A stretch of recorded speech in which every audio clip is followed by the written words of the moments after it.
All right, it looks like we have at least enough folks to start this meeting, so I'll go ahead and call the meeting to order at 6:01 p.m. Thank you very much for joining us for the January 13th, 2025 Missoula City Council meeting. Before we get started with our agenda, if you'll go ahead and join me in the Pledge of Allegiance, please. I pledge allegiance to the flag of the United States of America and to the republic for which it stands, one nation, under God, indivisible, with liberty and justice for all. All right, thank you very much. And we have some familiar faces and we have some new faces in the audience this evening. And so it's still the month of January, and I'll take the opportunity to wish folks a happy new year. So nice to see you all. Happy 2025. So Ms. Trimble, will you go ahead and do a roll call for us, please? I will. Good evening. Beginning with Anderson. Present. Becerra. Absent. Campbell. Here. Carlino. Present. Farmer. Present. Jones. Present. Jordan. Present. Present. Melson. Present. Nugent. Present. Savage. Present. Cheryl. Present. Masika. Absent. I just want to point out that today is Councillor Fasika's due date, and we don't know the status that I know of, unless anybody does here around the horseshoe, but we're wishing Councillor Fasika very well, and her family. We do have a quorum. So she definitely has an excuse not to be here this evening.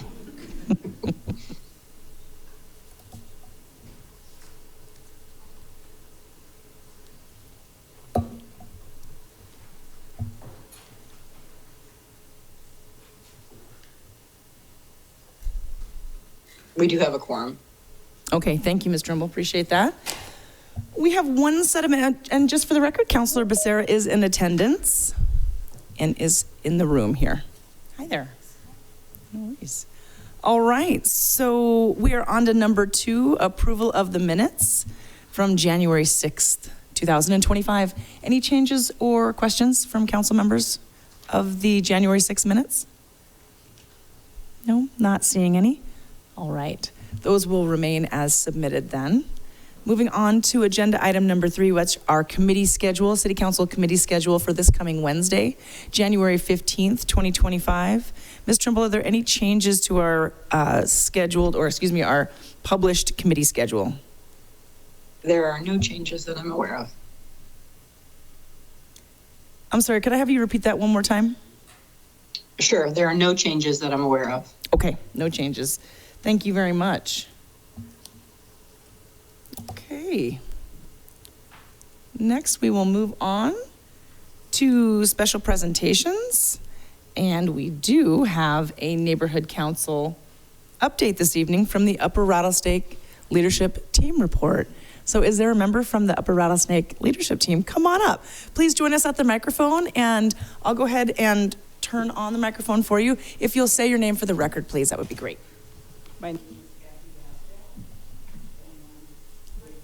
Oh, it's not? There we go. How's that? My name is Kathy Gaskell. And there you go. Okay, and the Upper Rattlesnake Council has been working on many items, but just a few of them. More recently, we created a survey to send out to residents to assess their concerns and areas of interest. And we'll be sending the survey out to residents within the next couple of weeks through the Notify Me email list. And we're getting help with our neighborhood specialists, Kalina and Melissa. So we'll get it out in the next few weeks, and then it will be due back January 31st. So we're looking forward to hearing from the residents. Secondly, we're planning to have our Upper Rattlesnake General Meeting in probably mid-April. We're coordinating with the school where we hold the meeting, so we don't have the exact date, but it definitely will be in April. And we usually get very good attendance, and we give free pizza, so I'm sure that's an incentive too.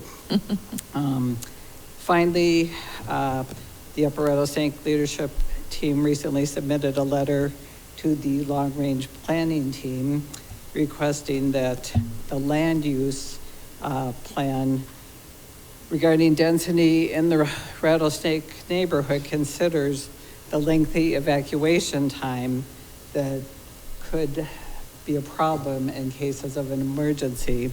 And at our last general meeting, we had the Office of Emergency Management give a presentation, and they said in certain circumstances that evacuation from the top of the rattlesnake could take up to 6 hours. So it's definitely a concern for the residents. So those are the most recent things we're working on. Thank you. Thank you, Ms. Gaskell. Does anybody have any comments or questions for Ms. Gaskell while she's here? Not seeing any in the room or online. Thank you very much for your presentation and also for your participation with the Neighborhood Council. Really appreciate you being part of local government. Thank you. All right. So with that, we'll move on to the proclamation for Martin Luther King Jr. Day. And I'll just call that up here briefly. This proclamation is in partnership and conjunction with Missoula County. So Missoula County and the city of Missoula, Montana, whereas activist and civil rights leader Dr. Martin Luther King Jr., whose birth we celebrate on the third Monday of January, was the third person in U.S. history to be recognized by a federal holiday. And whereas through his courage and powerful message of hope and nonviolence, he devoted his life to addressing injustice, racism, and fear with peaceful protests, unity, and understanding, moving millions of Americans to enact profound social changes.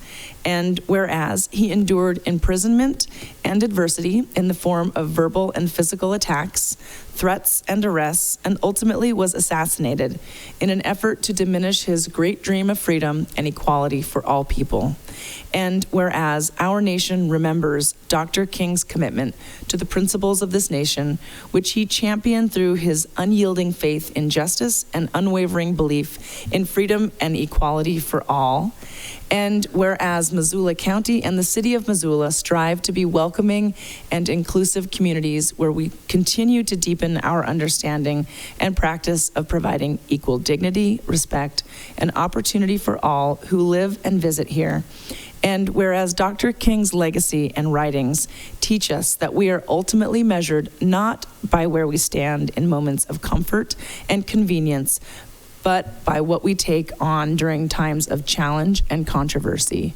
Now, therefore, in honor of Dr. Martin Luther King Jr., we, the Missoula Board of County Commissioners and Mayor Andrea Davis, do hereby recognize January 20th, 2025 as Martin Luther King Jr. Day and invite all citizens to consider this quote of Dr. King's life. Dr. King's, life's most persistent and urgent question is, what are you doing for others? All right, thank you very much. I will take this moment to mention also that in recognition of Dr. Martin Luther King Jr. Day, city offices are closed and city council will not be meeting on Monday. So just so folks are aware of that in the upcoming schedule. Okay. With that wraps up our special presentations and proclamations. I'll mention tonight for the audience just looking forward to the agenda, we have one public hearing and we'll hear that next. And then really the consent agenda, we've got a consent agenda and no items in regular business, but I did want to mention for council that the state legislature updates is on item number 10. There was some discussion as to where this should land in the agenda, whether it's new business, whether it's regular business. And Claire Trimble, so city clerk, and Dale Bickle, our chief administrative officer, and our chief operating officer just deliberated this. And because this is a standing item during the legislative session, it's not really an item of new business. So, but it is an ongoing agenda item during this period. So it's here. It's item number 10. Jessica Miller is here to present and give us highlights and answer any questions when we get to that point. I just wanted to mention that that's where it will remain for our agenda. If you have any concerns or questions, ideas, do let me know, but that's where it will be. All right. So with that, then we'll get started with our first public hearing this evening. This is item 5.1, trash and recycling collection hours restricted. The sponsor is Councillor Melson on this, and I do believe that, Councillor Melson, are you providing basically the report on this public hearing as far as like the staff report?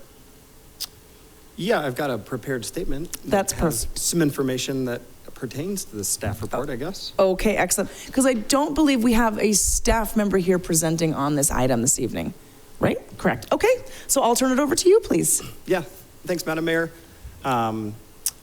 Colleagues, thanks for your engagement and inquiry about this ordinance since we last discussed it a few weeks ago. We've had some great dialogue, learning about the issue, and I hope we can continue that conversation tonight before we take a vote. A few things I wanted to reiterate before we open for questions. So residents are being disturbed by early morning hauling from trash and recycle pickups, and this has been occurring for quite some time. Not only does early morning hauling disrupt our established quiet hours, but it allows bears and wildlife to become more habituated to our waste because bins are left out overnight. In partnership with our great haulers who are here tonight, thanks you guys for coming. This ordinance aims to strike a balance and provide predictability for haulers and residents alike. A change to 6 a.m. would give residents more hours in the morning to ensure that their bins are taken out, ready for pickup, while also allowing haulers the flexibility for certain areas of concern. I think that this ordinance is a really simple and elegant way to make progress for our bears, our haulers, and our residents. We could have written this much more prescriptive, with a real heavy hand, and we chose to accomplish these goals with just 2 sentences. So previously there was a discussion about an alternative that could yield similar results, and staff are prepared tonight to share some information about the trade-offs of that approach. That's really all I have, so I guess I'll yield for questions if colleagues have any. All right, wonderful. Thank you very much. And we'll turn this over to City Council members to see if there are any questions. Please, Councilor Carlino. Yeah, I know when we brought this up, some people from the Bear Smart group brought up that they would like maybe a 7 a.m. amendment instead of 6 a.m., perhaps maybe just for the bear buffer zones. Have we looked into if that would be possible for for the bear buffer zones, if not for the whole town? Yeah, and just some background for those who weren't here. The original ordinance was written for 7 a.m., for a 7 a.m. start time. And that was to accomplish some of the Bear Smart goals around making sure that people had enough time to put their trash out in the morning. There wasn't an inconvenience for them to wake up early. That was what the original ordinance proposed. And in talking with the haulers, what I learned through that process was there needs to be a little bit of wiggle room for some areas that are residential with mixed commercial, where there are some narrow alleyways where, Patty and Pine, for example, that butt up right to downtown. There are commercial businesses that have deliveries in the morning, and some of those alleyways can get quite congested. So the haulers had a preference of getting in a little bit earlier in those areas specifically so that there wasn't an issue with deliveries or other folks using those narrow alleyways. The other concern was around schools and school pickups. We obviously don't want to create a situation where students are endangered in any way from hauling. So that flexibility around 6 a.m. was a middle ground that we reached with the haulers to provide that flexibility that they were asking for, so that we don't create a situation at a school and that they can still pick up trash in that commercial residential nexus. I would be open to considering an amendment where we go back to a 7 a.m. start time for hauling in bear buffer zones specifically. And I think we could revisit that in future years, knowing that the bear buffer zone will continue to expand as it is planned. So I think what I'm trying to do is accomplish that goal, protecting our bear population and making sure that we don't habituate our bears, because I think it's incredible that we have iconic wildlife living in our backyards, and I think we should be good stewards of those animals. But I also want to meet our haulers' needs because they're a critical utility for us. So that compromise in the 6 a.m., that was the history behind that. And I would be open to discussing an amendment around returning that original time back to just areas within the bear buffer currently. Yeah. Okay, great. Councillor Jones. Yeah, I had some questions, and thanks for all the work done on this. It's a good topic to pick up and have a big discussion on, so really appreciate it, Eric. So I guess I'm hoping to hear from the haulers tonight. I feel like I know there's more than one hauler, but the main one is Republic. So whoever is here and wants to speak to this, my understanding is there's labor contracts that are being renegotiated with now a start time of 6 o'clock. And could you speak to that? Is that happening, or is that not a thing? Do I have the correct information? And I guess how we were in a position of having 4:30 a.m. pickup times versus just a 6 a.m. start time in general. Ryan Kaufman, Republic Services. So that labor contract that we're currently working through will have no bearing on the ordinance tonight. So they'll have nothing to do. That's separate from that entirely. Please. So it doesn't deal with start times at all then? We'll work through start times, but no matter what the decisions are made here, we will comply with those decisions as far as the start time for residential services. So another issue is I am just thinking a lot about the Bear Smart, and I appreciate Mr. Carlino bringing that up, the Bear Smart program, which has been a long collaboration and is still in its opening stages as a program, I guess. So how is that going to work with this ordinance? Because I do see 6 a.m., frankly, as being too early to really incentivize people to not put their garbage out the night before. It's just too early in my mind, except for the real early birds that are up. 7 a.m. seems a lot better. So how, given that fluid situation, would that work with this ordinance? I think because some of it doesn't fall within the city, it also falls within the county, that we'll have to have a more expansive discussion around it and have to involve the county, because as it states right now, if all the bear buffer zones that are within the county, we would not have to start at 6 a.m. So there are no restrictions to that currently right now. Oh, okay. All right. So I think in Council Members Melson's discussion of having a further conversation around that, we would absolutely be willing to do that. Okay, thanks. And then the last thing is just the 300 feet residential zone. How is that going to work in terms of you implementing your routes? It seems like, are there complications with that? Is that challenging, or will that work just fine? Or what in your opinion, how's that going to work with 300 feet barrier for residential? I think that is going to be, appreciate the question. I think that's going to be complicated to decide where that 300-foot mark originates from. So I think that's going to be an ongoing relationship that we're going to have with the city to figure out where that starts from and where those measurements are taken from. So, but we'll definitely work with the city on whatever that needs to be. Can I follow up a little bit? Okay, thank you. Appreciate that. And so for Councillor Melson, if this 300 feet is not set in stone, how are you viewing the implementation of that? If it's going to have to be a situation by situation application at times, like how do you think it's going to work? I guess that's my question. Yeah, it is a good question, and it's something that I've thought about. The language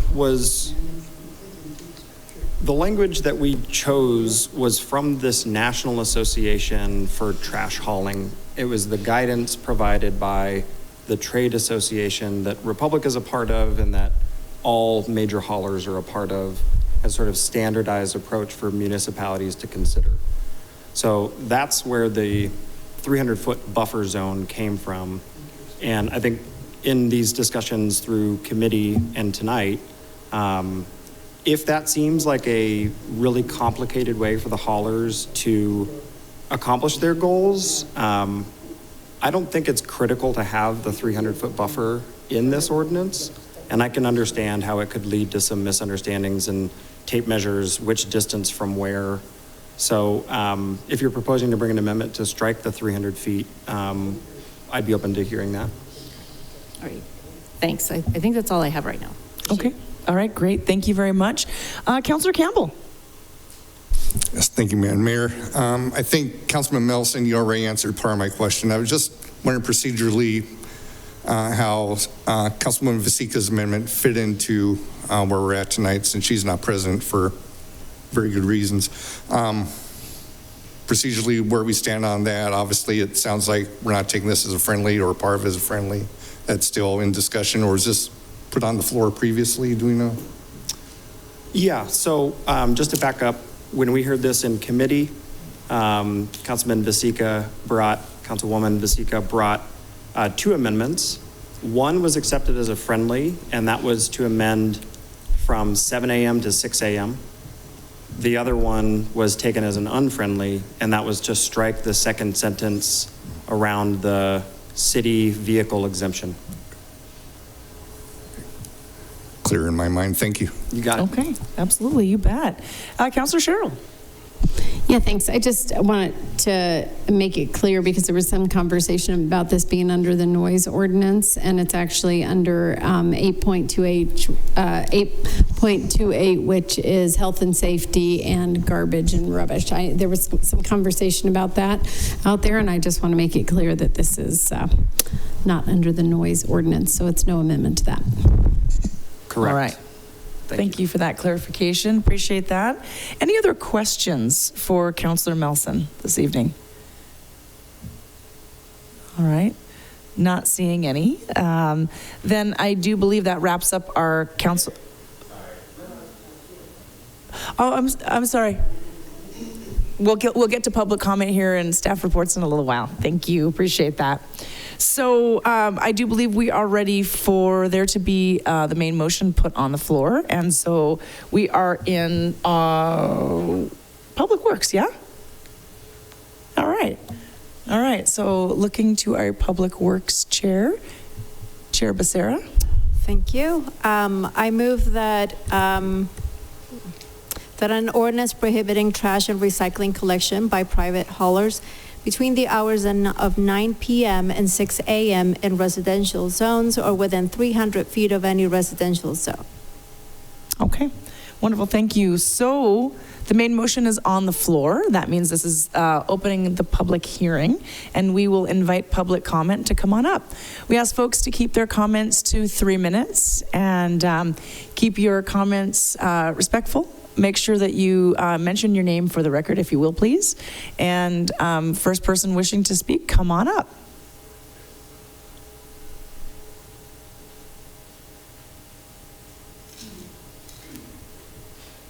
Hello, my name is Shannon Terrio. I'm the Director of Environmental Health at the Missoula City County Health Department, Missoula Public Health. And we definitely support the initiative by Councilor Melson to have on the books a start time for garbage pickup. 6 a.m. is a compromise. I really do encourage you to think about 7 a.m. in the bear buffer zones.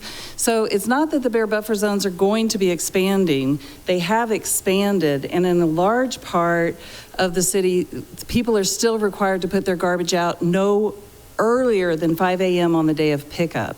And so Now, it's impossible for them to do that in most cases, and so they put it out the night before. In fact, Republic about a year ago called everybody or emailed everybody or texted them and said, you got to put your garbage out the night before. And we're like, no, don't do that, because that puts people in violation of the bear buffer zone. So right now, only the Rattlesnake and Grant Creek have a requirement for bear-resistant cans. The other parts of the bear buffer zone can put out garbage the day of or have a bear-resistant can, but it makes it really hard. And so we don't have very much compliance, which is why we went to the rule that we went to.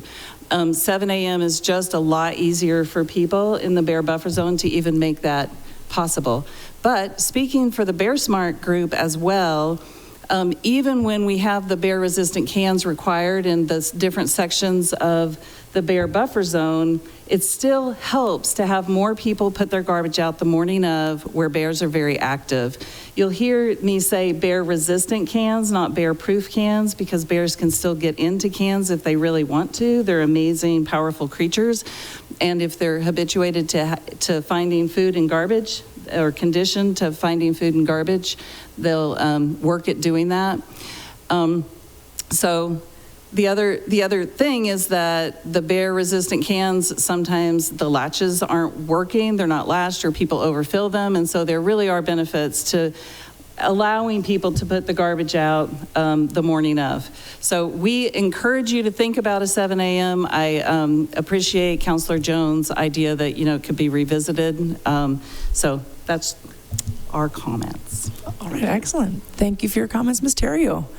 Other members of the public, come on up.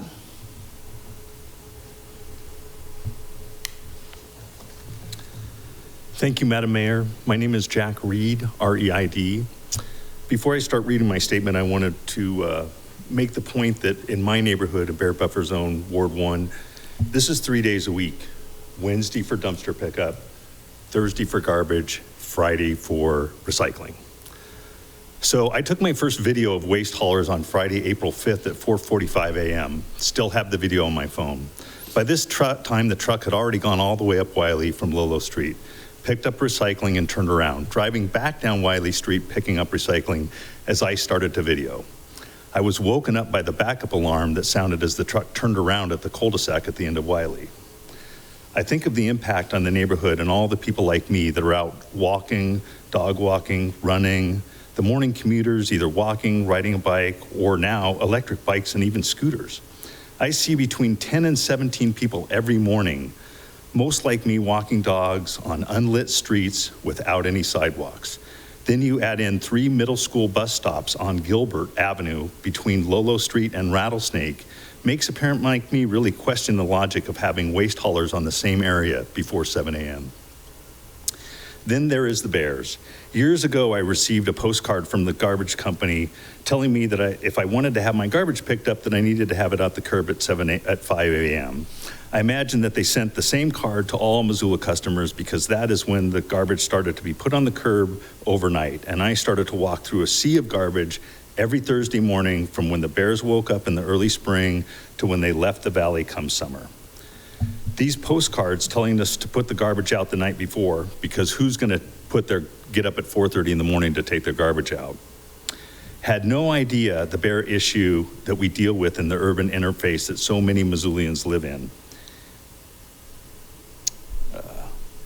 If they are used, the addition of the bear-resistant container should be a huge help if they are used correctly, with working locks and cans that are not overfilled. But sadly, that is not the case. There isn't a week that goes by that I don't see a can that isn't overfilled, including last Thursday, the group home on Wiley has 3 cans at the curb, all 3 overfilled. And when I say bear resistant, that they are, only resistant. Knocked over and stepped on by a bear, the lid pops open. I have many pictures of this as well. A bear-resistant garbage can on its side, lid open, with garbage strewn across the street. With this ordinance stating specific times that haulers can be in the residential neighborhoods, it would be much easier for customers to put their garbage out in the morning rather than in the evening, giving bears 10 to 12 hours to have their way with the cans when they are most active, and I believe a much safer and restful residential neighborhood experience. Thank you. Perfect. Thank you, Mr. Reed. Thank you for your comments. Any other members of the public wishing to make comment on this agenda item this evening?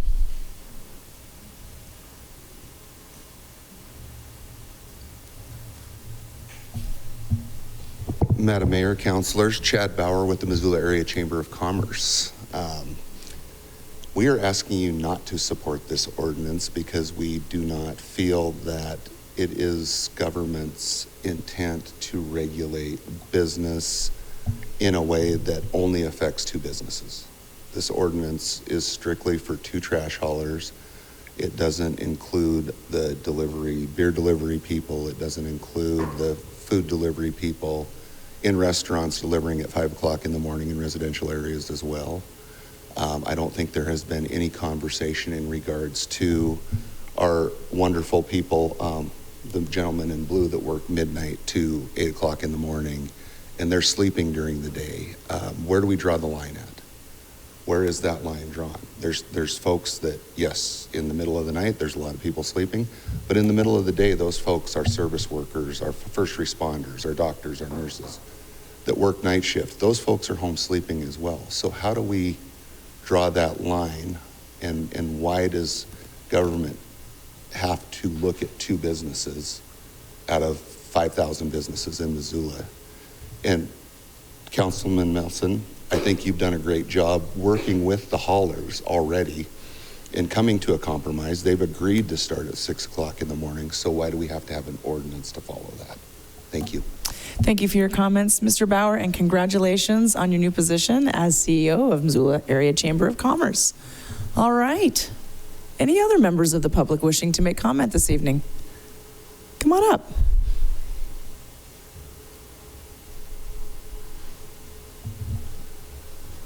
Hi, my name is Svetlana Kuna. I'm from Russia, and I moved to Missoula 3 months ago. And I want to say that, like, I rent an apartment right now, and I really dreading going to bed Monday, Wednesday, and Friday when garbage truck comes at 4:15, 4:30. Sometime between this time and picking up like garbage and recycling. My apartment windows, like it is close to medical office, so garbage truck comes right there, and I wake up every like Monday, Wednesday, Friday, 4:15, 4:30, and it is just misery. It's very hard just to lay in bed and listen this noise, and like I am here only. I came because I googled what can I do, and I saw that you have this meeting about garbage time, like whatever. But anyway, I want to say that I called Republic Service, which number was on this garbage can 4 times. They were pretty nice, but nothing changed. And it is like continuous. They told me that they will pass my request to supervisor. I asked them to come like a little bit later. Of course, they said that they will talk to supervisor.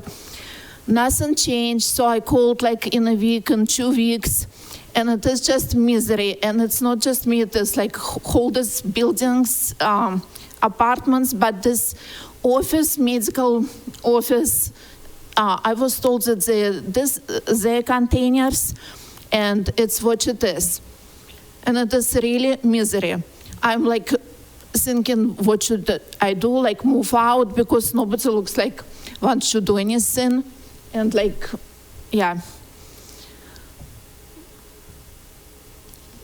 Thank you very much for your comments.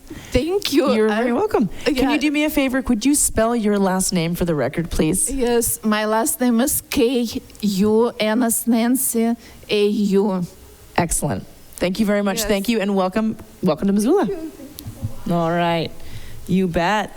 Any other members of the public wishing to make comment this evening? Come on up.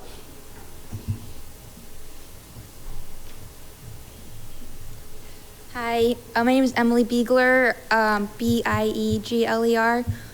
This is the first time I've heard about this issue, and I'm not saying, I don't know if this is a city council idea or a garbage idea, but it sounds like The issue is not having secure dumpsters for the trash, and just an idea that popped into my head was, what if the people who pay the normal trash rates could contribute to one community fund and purchase bear-proof big dumpsters and have the trash come by and dump big dumpsters that are bear-proof instead of little ones all over the place.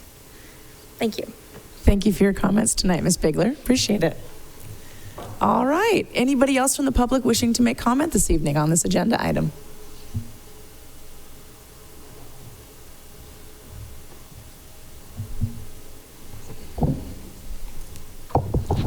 Evening, everyone. My name is Derek Hitt, and I'm a Missoulian resident. Like we were talking about before, in the committee, sorry, still getting over a nasty cold, so my voice will go in and out. No bother. But as we talked about in committee, there was a lot of times that they brought up that certain individuals would have their trashes overflow. This is just nature of the beast. People are going to stuff their trash as much as they can because they want to, but it's going to be in a bare area.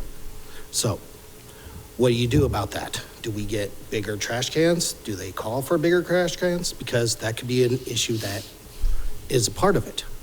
Because as you said, one of the guys was walking around at 4 o'clock in the morning and saw that all these trash cans were out.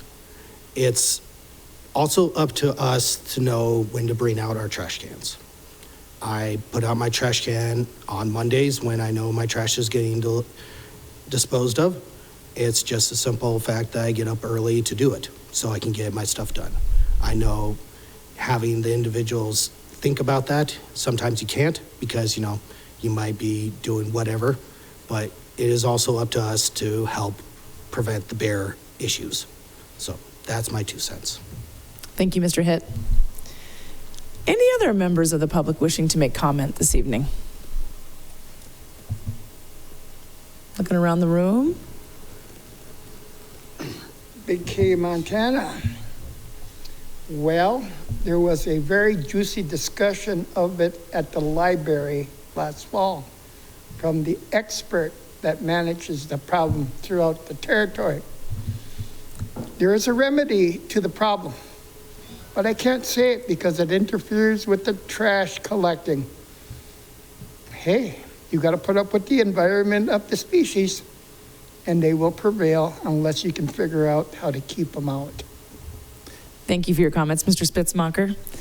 Other members of the public wishing to make comment in the room tonight? Okay, I'm not seeing anybody. How about online? Are there members of the public online wishing to make comment on this agenda item? I'm not seeing any. Okay, so that wraps up our public comment and the public hearing, and we'll bring it back to council deliberation. I see Councillor Jones with your hand raised first. Councillor Jones. Thanks. So Councillor Melson, I sent everybody an email just with those 2 issues as potential friendly amendments, and maybe Claire, I sent it to Claire too. Maybe Claire, you can put that up on the screen. And my question, I had a follow-up question to our city attorney, Ryan. If we delete the within 300 feet of residential neighborhood, this is a very simple ordinance then. It's made even more simple, but do we have a general common understanding of what residential neighborhood is? Because that's basically what the ordinance is going to say then. Yeah, so the ordinance says residential zones, and so I would look to Title 20, the zoning code, and the zoning map to look and see what a residential zone is. In the future with code reform, it's been brought up that we may not have such clear delineations. We may not have, a single use residential zone like we do now. And we'll have to figure out how to implement the ordinance, maybe through administrative rule, or maybe simply adopting for the purposes of this ordinance, the existing residential zone map as a reference document that shows what are residential zones and what aren't. So in my mind, it would just be looking to the zoning map to see which properties are inside a residential zone and which aren't. for the purposes of applying this. And then if striking the 300 feet would make that an easier application, but you might have somebody who's on the very edge of a residential zone that all of a sudden will have early pickup, but. Okay, thank you. And Councillor Melson, if you want to take, so I wanted to just have that conversation first about what does residential zone mean, and then if, up to you if you want to take those as friendly, otherwise I'll make those as a proposed amendment. Yeah, I appreciate that. And that's exactly how I interpreted it as well, looking at Title 20, R1, et cetera, which areas are zoned as residential, that is what this would apply to. I do appreciate the amendments. And Claire, wondering if we can get those up so our colleagues and the folks here in the room can see what we're discussing. Yeah, they're on my screen. For some reason, they're not on the screen in the room, but they are being shared on Teams. And too small. Okay. I can read, I guess, the proposed amendments that Councilwoman. How's that? There we go. Is that a little better? Perfect. Great. All right. Yes, I think these two amendments do a great job of encapsulating our conversation and the progress this conversation has taken to get to this point. Returning the 7 a.m. start time within the bear buffer zones. I think we've heard from experts around how important that is. Absolutely going to take that as a friendly. And then I think striking the 300-foot residential zone, trying to meet the haulers again in the middle and make sure that that's not an issue for them. I'm going to take both of these as friendly. So thank you. All right.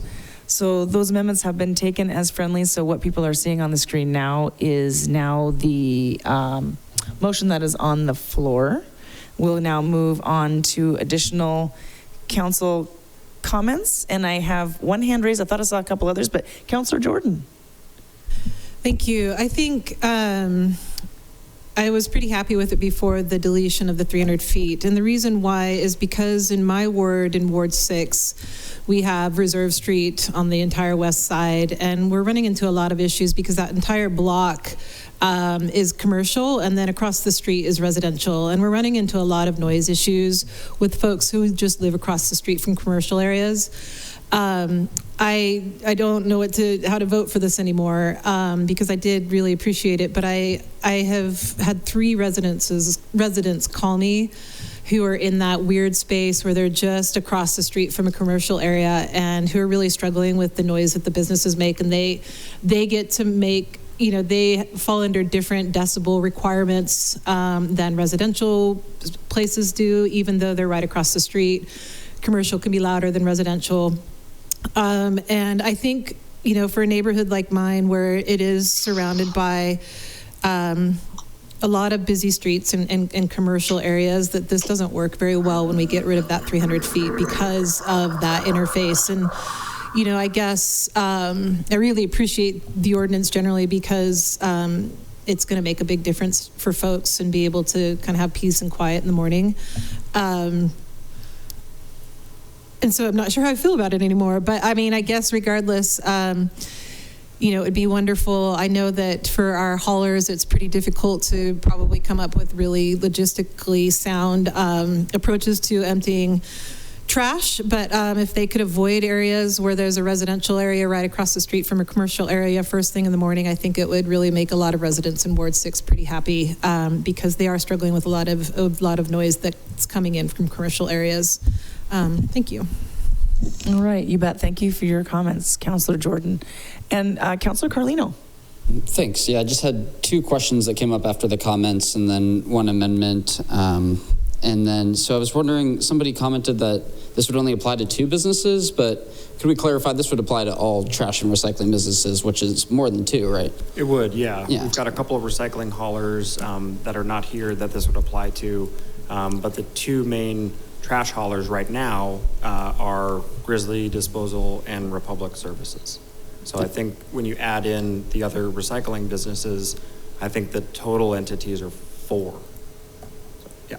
Great. Yeah, and certainly more could come as well. And so thanks for that clarification. And then if for Ryan, could you clarify if this would apply to like mixed use residential areas as well, or would that fall more into the commercial category in this case?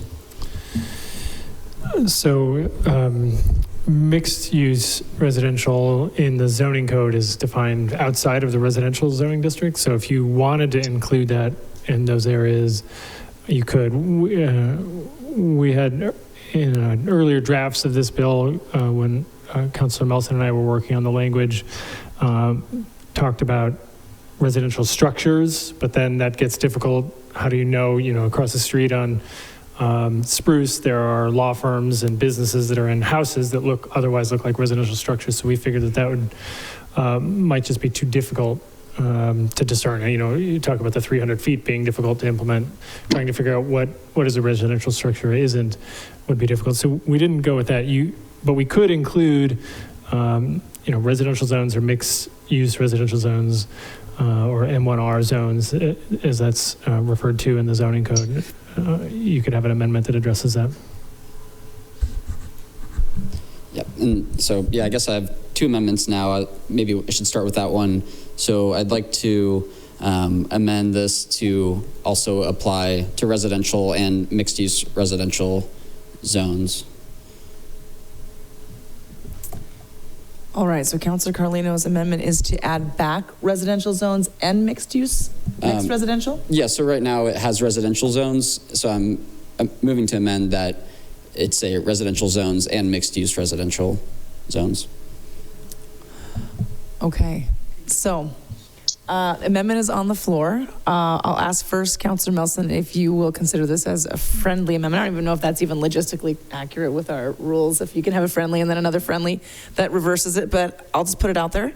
And and this isn't to reverse anything. This is right, it's to add it back. It's a little slightly different, but one of the friendly amendments was to strike the residential zone. No, that amendment was to strike the 300 feet of any residential zone. 300 feet. Oh, gotcha. And this is I'm proposing that we amend this to include mixed use residential, because also it applies to the same issue. Like one of the commenters we heard today, might live in mixed use, or people that live in apartments can live in mixed use. So without adding this in, this would still allow the trash and recycling companies to create the same noise that we're trying to solve right now, as long as people live in a mixed-use zone. So I'm just proposing that we also include the mixed-use zones, so we can solve that problem for not only people that live in residential with no mixed use, but also people that live in mixed-use apartments or residential as well. Okay. Thank you very much for the clarification. Sorry for my misunderstanding. Okay, there is an amendment on the floor. And so I'll go ahead and open this up to council comments, and I'll start with you, Councilor Melson. Thanks, Mayor Davis. You bet. And you don't have to, not to put you on the spot if you want to hear your colleagues first. I think it'd be helpful if I could see that amendment. Great. And read it. Absolutely. Councilor Carlino, if you'll take a moment just to give me 1 second. That. Thank you. Thank you, Ms. Trimble.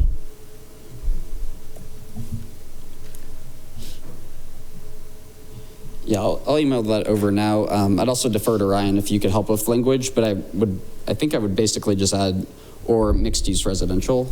Would that be the right wording? Yeah, I'm trying to dig through Title 20 right now, so if you give me a minute, I'll try and come up with something. Okay. Mr. Sudbury is going to work on that language according to Title 20.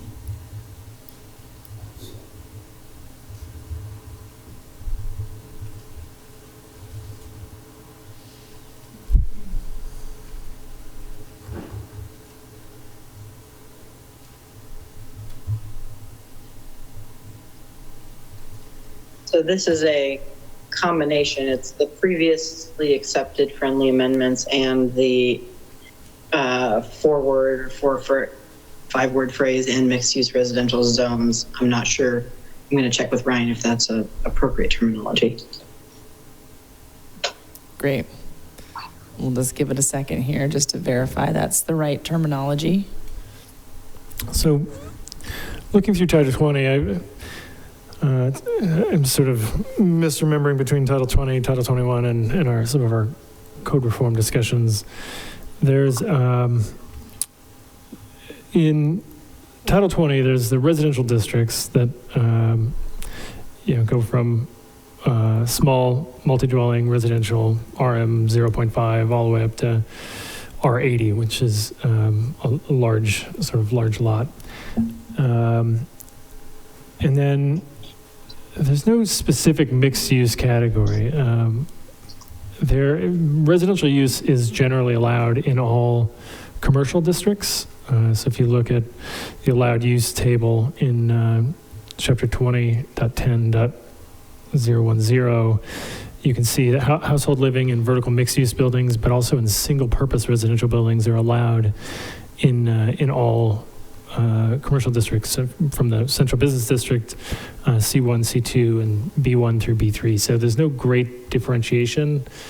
I suppose if you wanted to cover places where residential structure or residential use was occurring, you would need to include essentially commercial and residential areas of the city, and the industrial areas that don't allow residential use those places could still have pickup.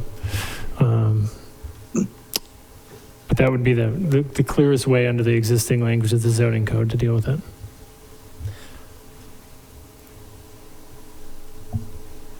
Mr. Sudbury, do you have a recommendation? Well, let me just go back to Councilor Carlino based on Mr. Sudbury's comments there. Do you have any changes to your proposed amendment? Yeah, then I guess to apply to all zones where people live, we would want to add the words "and commercial zones." Does that sound right, Ryan? And I'm emailing that over to everybody right now. Okay. And sounds like that's being sent to all. Councilor Carlino, rather than bring another amendment, would it be easier? I do feel like the 300-foot buffer zone kind of encapsulates what we're trying to get at here. I wonder if it's possible to return that, to not accept that as a friendly. Would that accomplish the same goals that you're looking for the nexus between commercial, residential, having that buffer area restored? Because it seems like we're making this decision after that was removed. Yeah, I think that would accomplish it for the most part. There might still be some areas in town where people live, but that was going to be my other amendment, was to see if we could come up with if somebody lives right outside of the residential zone, say within 100 feet or 50 feet, they would have the same issue that we're trying to solve right now. So I think if we brought that part back, I think that would solve it for the most part. And then there still might be some properties where people live that are outside of that 300-foot buffer. But that would, I think, get at what I'm trying to do here. I just feel like if we're working on this issue, we might as well apply it to people that live in, apartments or other like mixed-use buildings as well. So if we brought back the 300-foot rule, I think that would pretty much solve what I'm trying to get at. Okay. No, parliamentarian is not here, but I'm looking for. I do believe that that you may revert that as the sponsor and the person that accepted the friendly amendment. So we haven't taken a vote on this issue, and we're in council deliberation. So I do believe you can revert that if you wish to. Madam Mayor.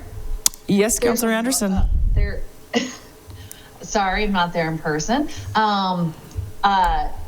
So I do believe, did Mr. Carlino make a motion to amend, because that is then take precedence as something that's on the floor that needs to then be dealt with? He can rescind it, but just in order of operations, in terms of, making, if he had made an amendment. Councilor Carlino did make a motion, and so we're getting clarification on whether the reversion can happen. So we'll take action on the proposed amendment, which is on the floor. Thank you, Councilor Anderson. So we'll take action on Mr. Carlino's amendment and then can reconsider the proposed change to the 300 feet. Does that sound okay? Yeah. Okay. So Councilor Carlino's amendment is on the floor, which then, Councilor Carlino, it's really the second amendment that you see here on the screen that Ms. Trimble is sharing here. Well, Well, if we have to change that back to what it would have been, which was your original amendment. Yeah, mine was to add what I emailed to everybody that just said to add and commercial zones. But if Councilmember Melson is proposing possibly proposing this to bring this back in, I would be happy to take that as a friendly amendment to my amendment / just retract yours. Retract my amendment if we're going to do that instead. I think that would, for the most part, accomplish my goals. So I would be happy to retract my amendment if we're going to do that, add that back in. Okay, excellent. Thank you very much. Okay, so Councilor Carlino has retracted his motion to amend. And while we're on this topic, then we'll continue on with this particular item of the 300 feet from residential zone. Councilor Melson. Yes, I would like to rescind that amendment. So I'm only accepting as a friendly the first amendment from Councilwoman Jones to restore the hours from 9 p.m. to 7 a.m. within bear buffer zones. But I'm taking the 300-foot deletion as an unfriendly amendment, or rescinding that. Rescinding that as a friendly amendment. Correct, rescinding it as a friendly amendment. Okay, great. So the motion has been amended to include and the hours of 9 p.m. and 7 a.m. within the bear buffer zone. So we'll just put it back on the floor that if within 300 feet of any residential zone wishes to be considered to be taken back out, that will need to be brought forward as a full amendment again. They do. So I'll come back to you for sure. We'll make sure we have that. Now, Councilor Carlino, you had mentioned 2 amendments. Do you have a second? Well, my second one was to add back in some sort of feet. So doing this, then I don't have any amendments. Okay. Yeah. All right, great. Thank you very much, folks, for working through that with me. I appreciate that. And Councilor Nugent. Thanks, Mayor Davis. I'm going to speak assuming that Ms. Jones is going to put her amendment or offer it back up.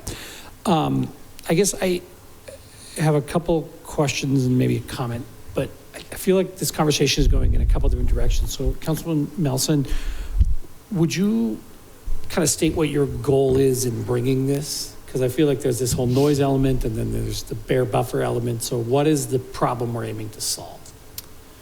I think the problem that we're aiming to solve is providing predictability and stability for both our neighbors and for haulers, some sideboards around what time we can all agree as a community that trash hauling should occur at the early morning hours. And I think the tangential benefit of moving that number to 7 a.m. is that it incentivizes people bringing their trash cans out in the morning rather than at night to be good stewards to our bears. So we've known for almost 10 years now that early morning hauling is disruptive to people in our community. We've heard from several people and more via email and texts about this issue. So trying to provide for that stability and predictability for folks that are being disturbed while also supporting our bear populations seems like they go hand in hand. Great. Can I comment on the amendment? Absolutely. Okay. Which amendment? I'll try and speak to it and see if I followed everything correctly. The inserting back the 300 feet seems like a better solution than trying to add all mixed use or potentially all mixed use and commercial zones into this. And the reason I say that is I think we're solving for several different things with this, and I think Mr. Melson, you explained what you're going for very well. But we do get into if we bring in too much of the commercial or mixed use, we do bring in the realm of the point that I believe the chamber made, that the impacts of what we're solving for go beyond just the haulers of garbage and recycling. And you could argue that it's deliveries and things like that. And when we're talking about commercial zones, there are plenty of good reasons why those types of deliveries and even those trash pickups happen early in the morning, sometimes before 6 a.m. And that's the reality of having mixed use zones. And as we talk about code reform and we talk about wanting commercial and residential in areas together, one of the realities of living in areas that also have commercial is that there are things that happen in the morning before that business opens. Because, you can't, it's not very conducive to take most deliveries before business opens. It's not very conducive to have the trash hauler in your parking lot if it's full in the middle of the day. So I think we just have to be really careful about taking some of this outside of just pure residential zones, because mixed use is mixed use in a lot of different ways. So I just want to put that out there as we discuss these amendments. Okay, thank you very much, Councillor Nugent. Councillor Anderson. Thanks so much, Madam Mayor. I guess my question is in regards to adding back the 300 feet. I was in support of Councilwoman Jones's decision or amendment to take it away because it does feel very arbitrary. So I guess, is there language around what the measurement of 300 feet is? Is it from the lot line, the front door, where the trash is dropped off? I just want to, if we're working on predictability and for the haulers as well, making sure that there's clarity on what it is that the 300 feet measurement point is. I agree that getting, moving the time that trash is being picked up in residential areas is a good one. I agree with Mr. Nugent in regards to the mixed use areas. There's just, if you live in a mixed use area, there's a potential for more noise. And I think that when you are living there. So just keeping it to just residential, I felt like it helped kind of eliminate some misunderstandings and not having there be, the measuring tape police.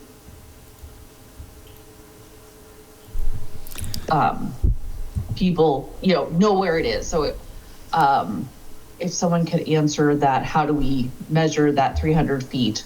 And where do we look at it in other places in code that we have measurements like that? Yes, I appreciate the comment, and thanks for the question. The way I interpret it is that 300 feet would apply to the end of that residential zone, but I'll turn that over to Staff Attorney Sudbury to answer that. Yeah, that's exactly how I would interpret it. And I think with the lead time of the ordinance effective date being 30 days, I feel fairly confident that our GIS staff could put together a map based on the city's existing GIS data for the zoning map that already exists and add a 300-foot buffer to that and have it be available for the haulers or anybody to look into to see, does a particular piece of property fall inside or outside that, and have that be readily available somewhere on the city's website. It doesn't seem like too much to ask for something like this. Okay. Councillor Anderson, does that satisfy? It looks like it does. That's all. Thanks so much, Madam Mayor. All right, you bet, absolutely. And Councillor Jones. Thanks. I'd like to go back to the haulers and ask you again to come up to the mic if you can. I think it's it. Yep, we're on. Because we had covered this once, having the 300 feet, how does that impact you providing the service and safety and clarity out? Whoever wants to come up. How is this going to impact what you're doing? Because I think we need to have a very clear ordinance that comes out tonight if we're going to do this. Ryan Kaufman, Republic Services. So again, when we started our conversation around this, part of the document that Councilmember Melson is going off of, one of the statements in it was easy to comply with. And when you put this 300 ambiguous number in there, right, that doesn't make it then easy to comply with unless you guys provide the subset of data that we need to comply for that. If you guys do that, then I think we can comply with it. But at this point where it says 300 feet, and we don't know exactly where that is origination from, then how do we comply with it? And we want to comply with it, so. Follow-up. So sure. The city attorney referenced that GIS staff can map this. Would that be the tool that you need to then be able to comply? We would have to look at it with the city attorney and go over it. And if someone then makes a call in, is it from which side of that boundary that 300 feet is from? So if a resident on one side of it calls and it's the other side, which 300 feet are we going off of? Is that something the city attorney can answer? The way GIS works is it would be clear if you were looking at the map. You would have to figure out which property was complaining, or the person, if they were complaining, to the city, county, or Missoula Public Health would be largely handling these complaints, or the city staff would need to look up that person's address and compare it to the GIS layer to see, are they inside it or out? You wouldn't have sort of conflicting measurement points. It would be measured from the edge of the zone, and then I think clearly delineated on the map, so you'd know. I also know, and speaking with the director of Missoula Public Health today, who had been primarily in charge of enforcing this ordinance, that their primary goal is to determine to get compliance with the various ordinance rules. So it wouldn't be a situation where somebody called in and said Republic was operating within this 300-foot buffer of a residential zone, and then all of a sudden you guys get a ticket in the mail. You're going to likely get a call from Missoula Public Health and say, hey, we investigated this and it seems like this is within the 300 buffer. Can you alter your routes or take account for that, and then continue to work with you much long before any sort of formal enforcement action would happen. And I can speak to you as in the city attorney's office, or the civil side of our office would be in charge of handling the enforcement of this, and that's our mode of operations as well, is to let's just get compliance with the code. So this wouldn't be like a gotcha kind of moment with these kinds of things. There would be a lot of back and forth. And if one of the other haulers was being really obstinate and wouldn't come into compliance, maybe eventually we would get to an enforcement. But it would be a lot of education and both of us trying to figure out what the facts are and trying to make sure everybody's aware of what the rules are before anything like an enforcement action would happen on something like that. Thank you.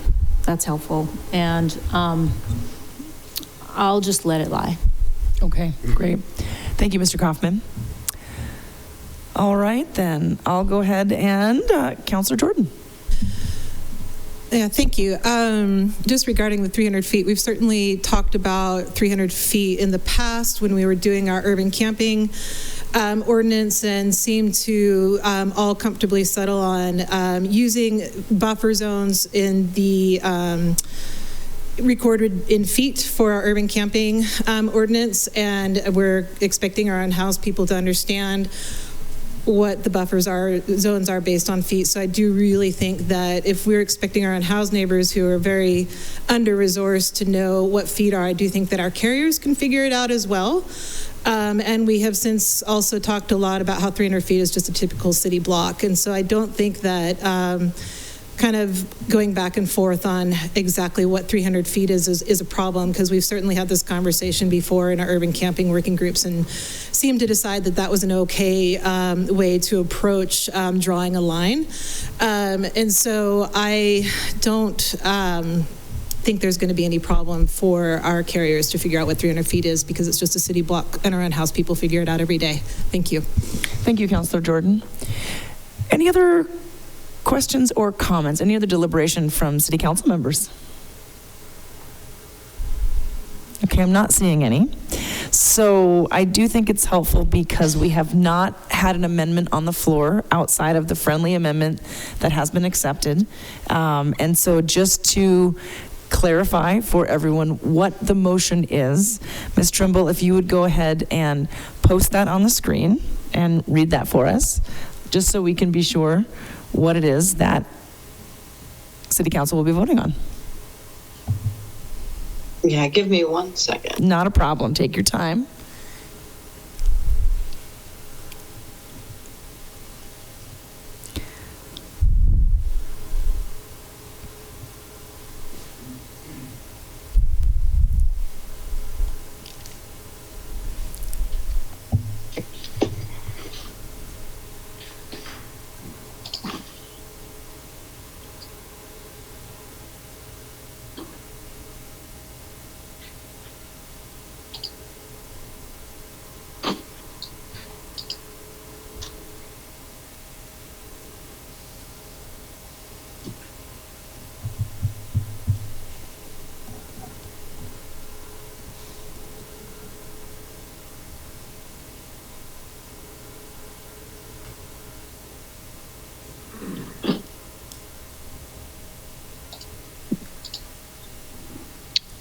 Ryan and I were noting that when we took the 300 feet out and put it back, I think we put it in the wrong place.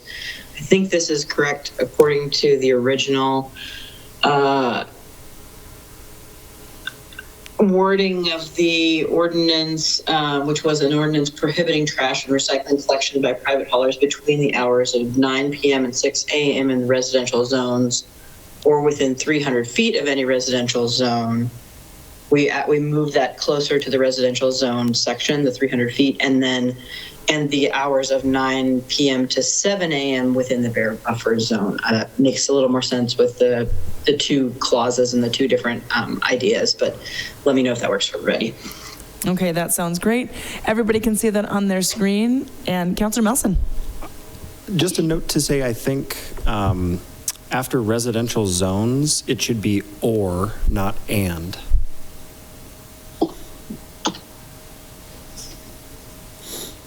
Great, thank you. Thank you for catching that.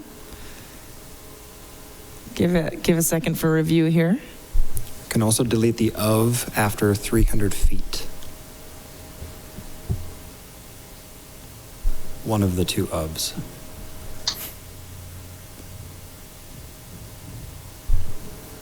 Perfect.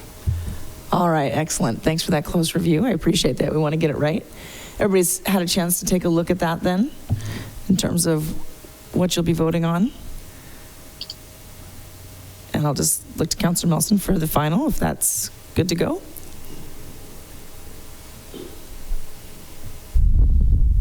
Looks good on my end. Okay, excellent. So this has been amended through a friendly amendment. We have heard public comment this evening. We have had council debate, and so we are ready for a roll call vote on this agenda item. Ms. Trimble, when you're ready. Okay, so we are voting on the ordinance as it appears on your screen. Beginning with Anderson. Yes. Becerra. Yes. Campbell. Yes. Carlino. Yes. Farmer.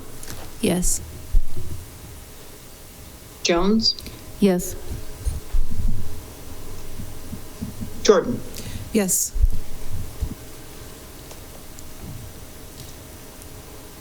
Nelson. Yes. Nugent. Yes. Savage. Yes. And Cheryl. Yes. And that passes with 11 in favor, none opposed. Wonderful. Thank you very much. Thanks for a robust discussion. Pardon me, Vasika's present, and I vote yes. Thank you for noting that. I didn't catch you come in. Hi, Councillor Vasika. Welcome. Thank you. All right, so that sounds like it is 12 in favor, 0 no's. Is that correct? Yes. Okay. Thank you very much for a robust discussion this evening, and thank you for members of the public for coming in, and also from industry experts as well to share your perspective. Appreciate everybody's time and energy this evening. That does wrap up our public hearing on this agenda item. So we will go ahead and move on to our additional business this evening. We have no new business, and we have a consent agenda in front of you this evening. Council members, we do not have any regular business items. So as a result of that, I'll go ahead and ask for public comment on items 8 and 9, which is the consent agenda, and including the committee reports in regular business. But before we do that, we'll hear the consent agenda read aloud by Ms. Trimble, and she'll place that on the screen for us.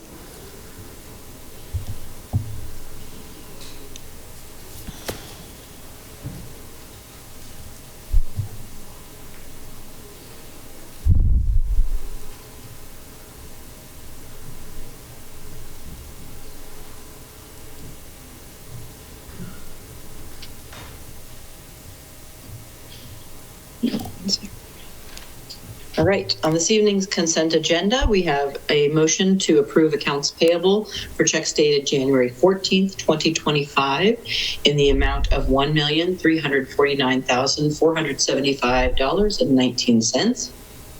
We have a motion to confirm the mayor's reappointment of Mimi Gustafson and Kevin Pullington to the Tourism Business Improvement District for terms beginning immediately and expiring on December 1st, 2028. We have a motion to adopt a resolution of the Missoula City Council declaring certain city-owned properties as open space pursuant to the Montana Open Space Land and Voluntary Conservation Easement Act per Exhibit A attached here too. We have a motion to approve and authorize the mayor to sign the contract with Valley Irrigation to replace the pump in the Southgate Pump House for $122,498.33 and to authorize the return of bid bonds. We have a motion to adopt the resolution relating to I don't think that number is right. Sewer bond system revenue bond for DNRC water pollution control state revolving loan program series 2025, authorizing the issuance and prescribing the forms and thereof and security therefore. And I will double check that number. In addition, we have a motion to approve and authorize the mayor to sign the Professional Services Amendment 1 with IMEG for the Dickens McCormick water main replacement at a cost not to exceed $450.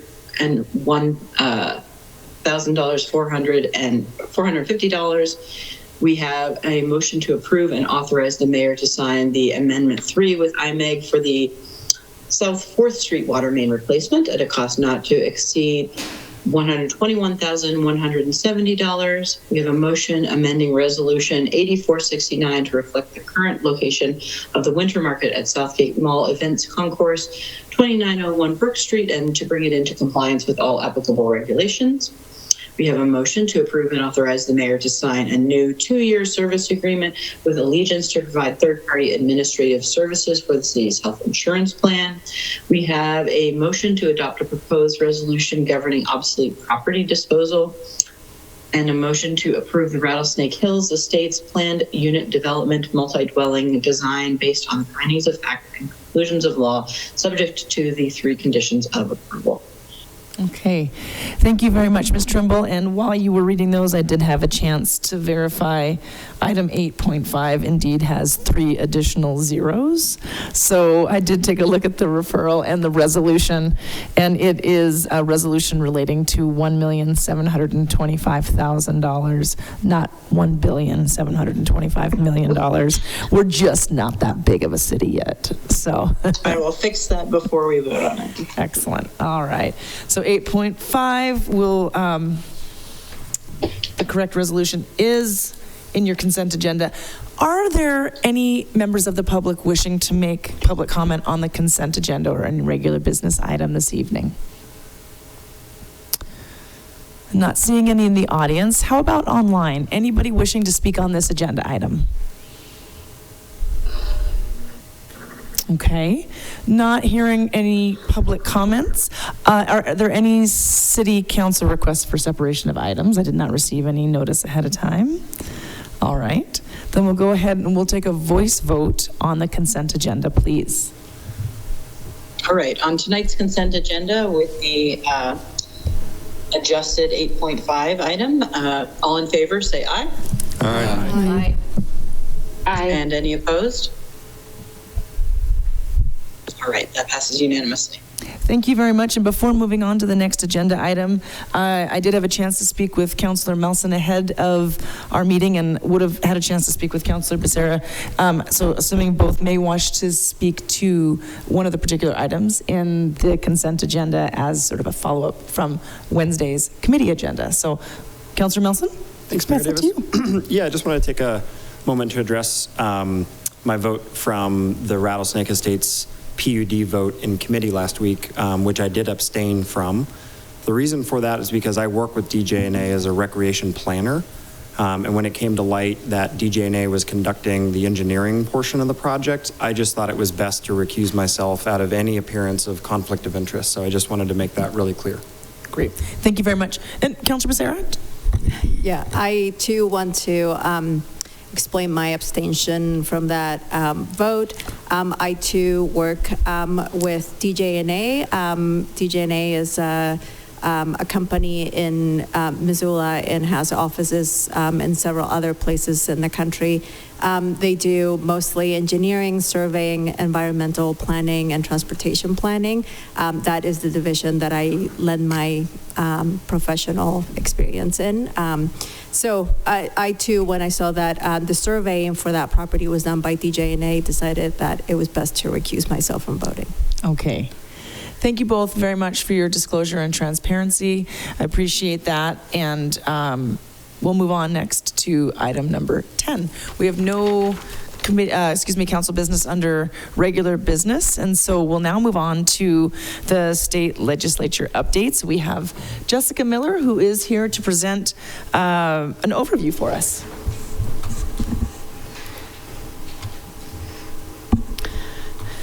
Good evening, everybody. I'm Jessica Miller with Central Services. And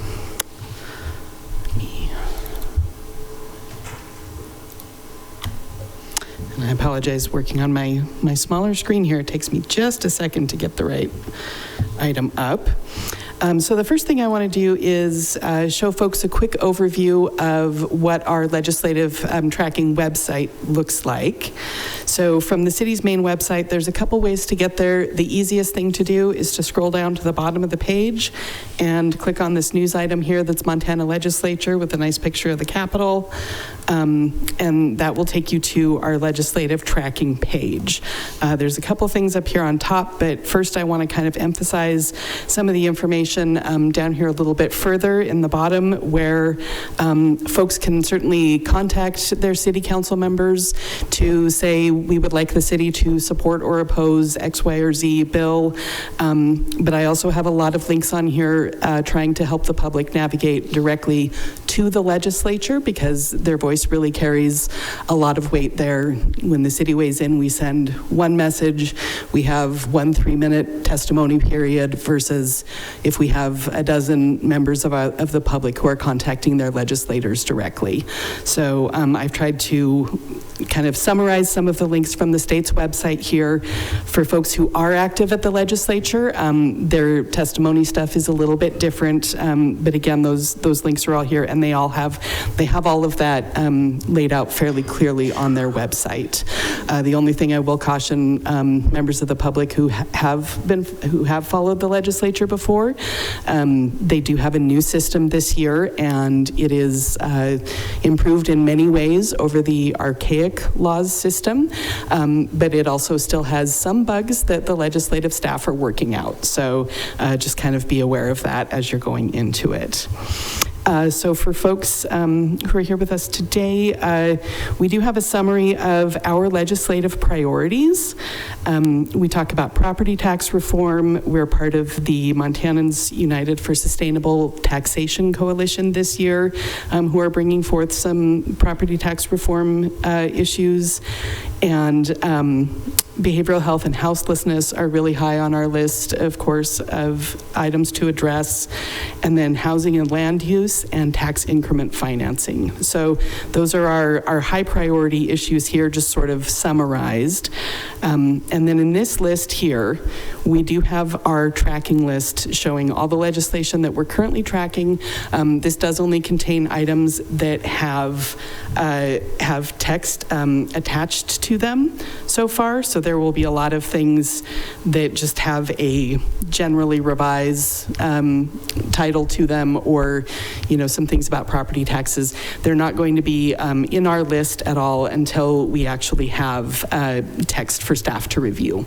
So this list will continue to grow and get larger, and our positions and subject, or our positions on them will change fairly regularly as new text gets added.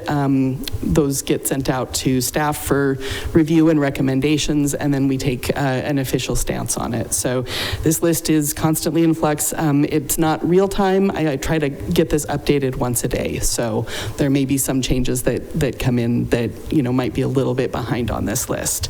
But this is where folks can see where we're at for anything in particular.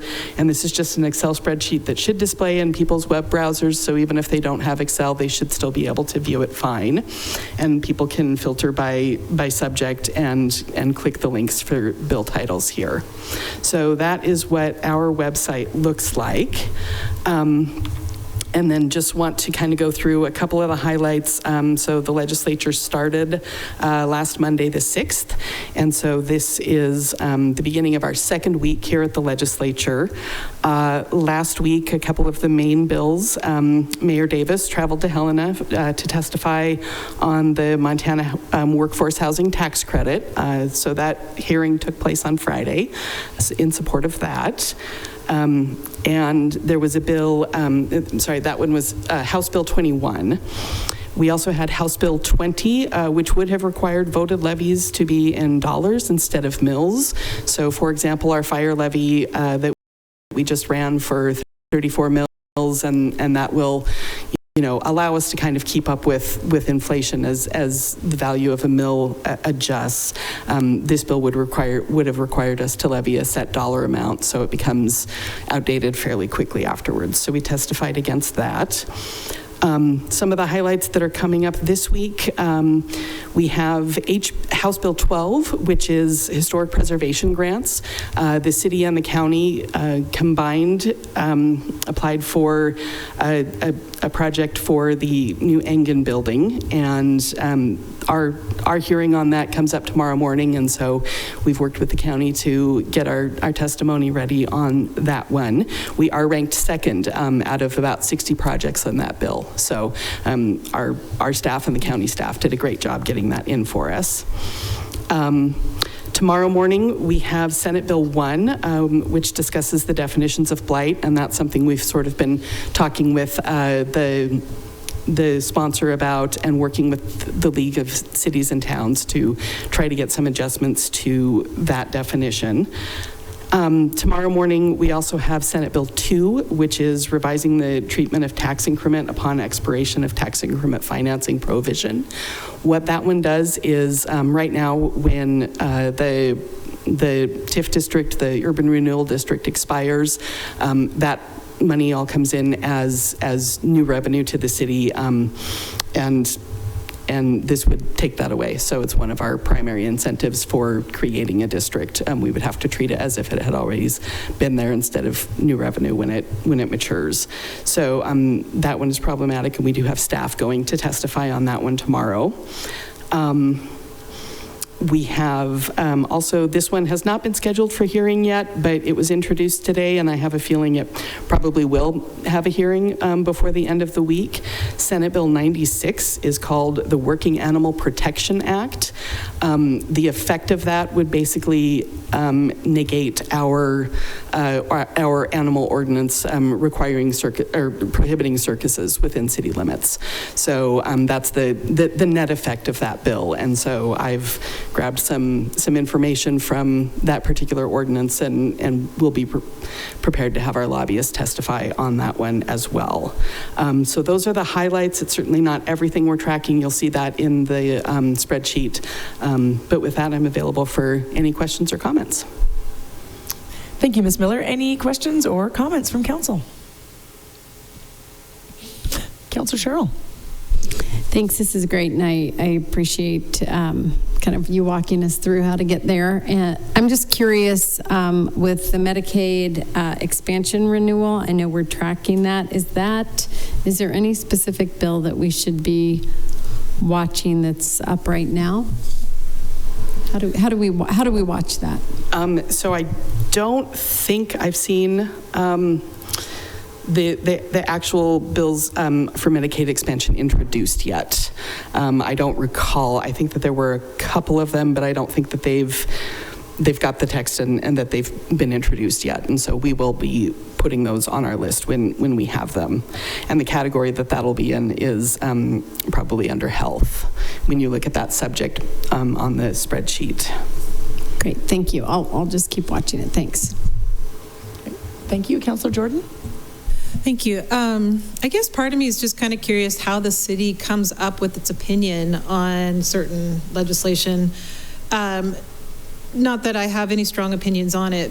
However, there is one bill that I am quite worried about that the city's just watching, and I don't need to go into the details, but I'm curious how we pick whether or not we oppose or neutral or watching or support these bills. Yeah, it's a very good question. So as you know, we do have a contracted lobbyist, somebody that works in government affairs, and we work with them to both evaluate whether we think it would be helpful, harmful, or neutral for at what point for the city of Missoula to come forward. We also evaluate that, and Ms. Miller, I should have let you jump in here, but Chief Administrative Officer Dale Bickle and Jessica Miller work closely on this alongside the rest of the department heads to evaluate I guess you could say the severity or the priority of each watched bill. And so some of these will be placed on the lobbyist's work plan, but we could only put so much on a lobbyist work plan because they only have so many hours and so many allocated hours with our contract. And then others we are just watching.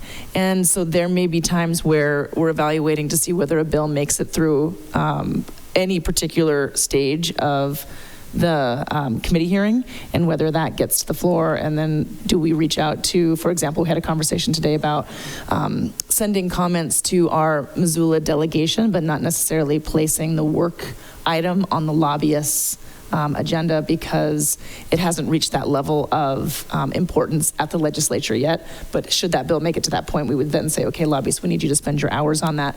Ms. Miller, could you please fill in what I left out there?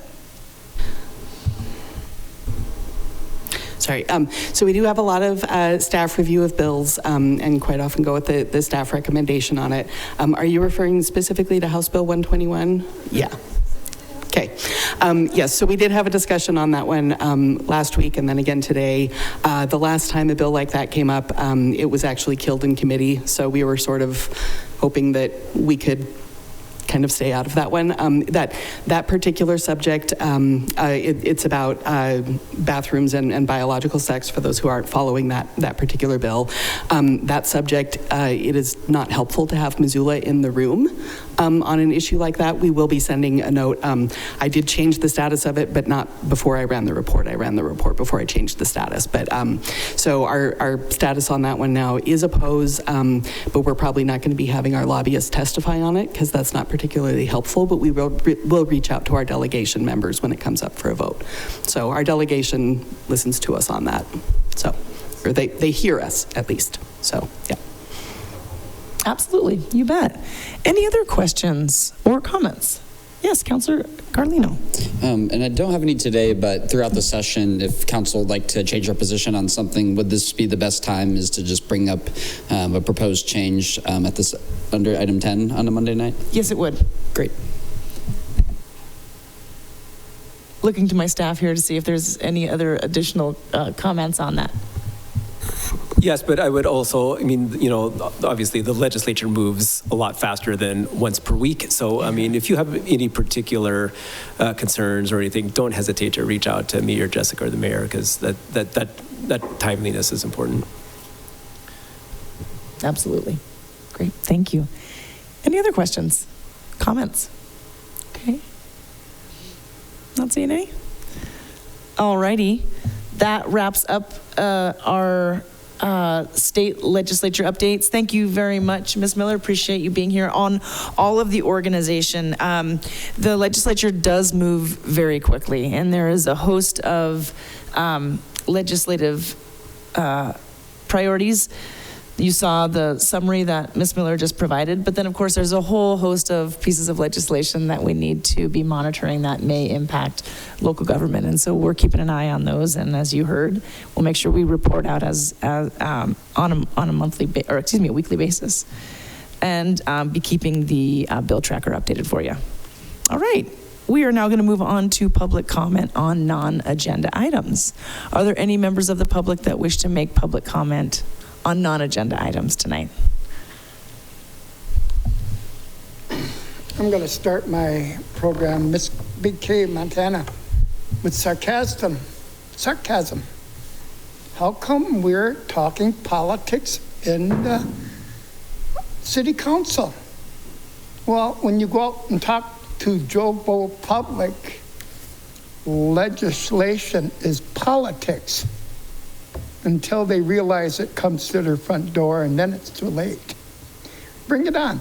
And as far as lobbyists, how many lobbyists do we have that are actually taxpayers that contact these proposed laws and so forth? John Doe citizens that realize legislation is not politics. It's actually how they run their business or the country's business. Let's go to the national front. Monday is Donald Trump's day. Also, let's not forget, called inauguration, when he gives the oath to the Chief Justice.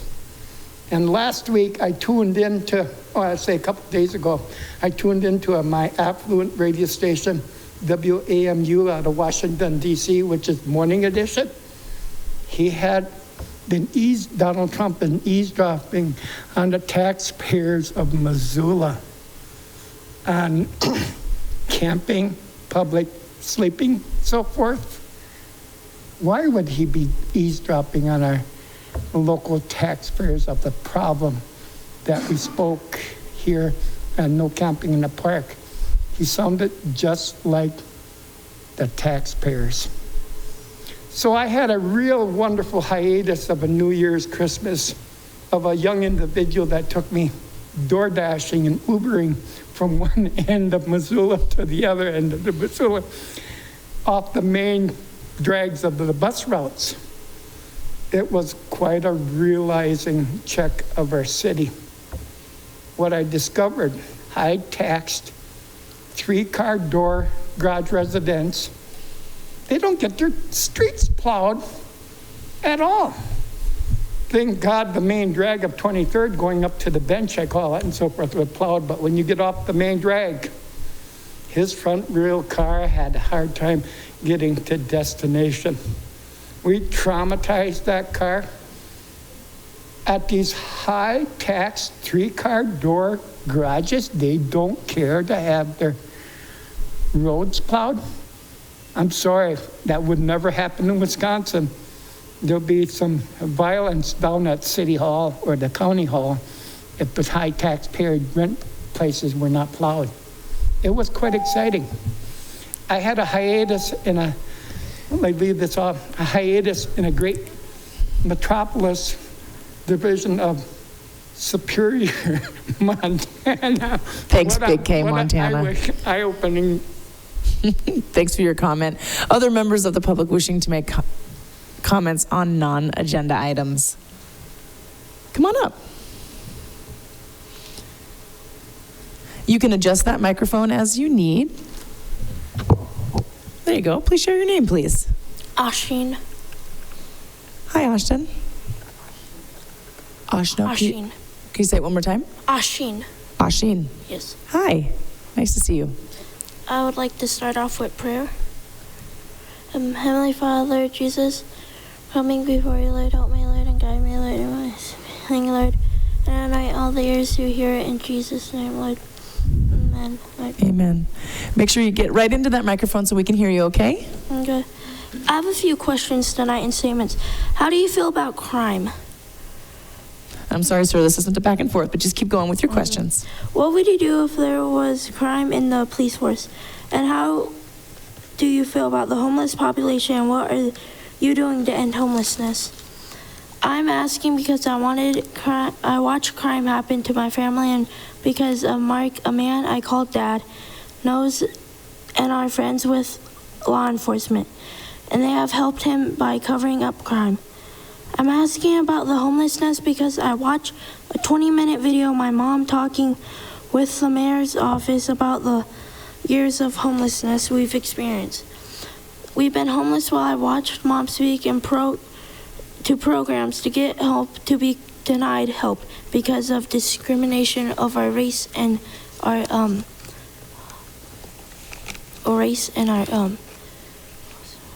Thank you very much for your comments and your questions. If you wish to leave any of your contact information for us to follow up, we can do that. You can leave it with the officer in the back. We can make sure we get that and we can follow up with your questions, okay? Okay. Thank you for coming down tonight. Really appreciate it.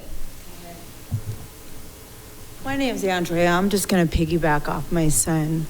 You have our information. We've contacted you. We've asked if you wanted to hear our individual story about there should not be 3 children sleeping in front of the Poverel because people don't want to help them. I've been denied. I have videos. I have videos of me tell YWCA wanting me to sign a contract not to have our beliefs because it offends people. We read the Bible. We're Christians. We're believers. We've had a lot of evil things happen to us. I did 14 months in jail with zero physical evidence. Crimes being swept under the rug because Mark Belden knows law enforcement. A name that sounds familiar, but when you Google it, you don't see his face because it's swept under the rug. The same man during the Black Lives Matters, a same man that's held a previous girlfriend hostage, hasn't just held my children and I hostage. My phone was taken from law enforcement. I was roughed up. My kids watched this. Long story short, after 3 public defenders did not want to fight for me, knowing there's no physical evidence of me stalking anybody, physical evidence this child has on his phone of a man stalking us that law enforcement, sheriff, Missoula PD swept under the rug. We love law enforcement, don't get me wrong. We pray. Who do we pray for, children? When we see them on the streets, we pray with law enforcement. There's a lot of, we want the God-fearing law enforcement to be those that are committing crimes, sweeping up crimes. We want them to be held accountable. They need to be exposed. I have a backpack full of evidence and nobody wants to acknowledge it. We've got Captain McLean sweeping stuff. Detective Ethan Smith sweeping stuff under the rug. Sheriff Chance manhandling me when I was in compliance with my children. My children and I have been exposed to a lot of dishonesty in this community, or have exposed a lot of dishonesty in this community. We have spoken to programs that have denied us left and right for help. This man has gotten away with a lot, and law enforcement, not all, but friends of his are covering it up.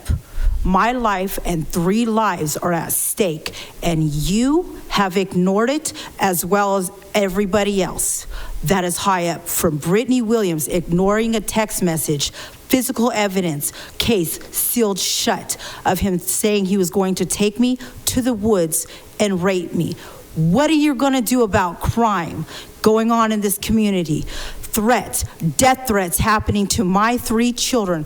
What are you going to do about homelessness in this community? 3 children that have to sleep in a car because the program doesn't want them. And I've got the videos of.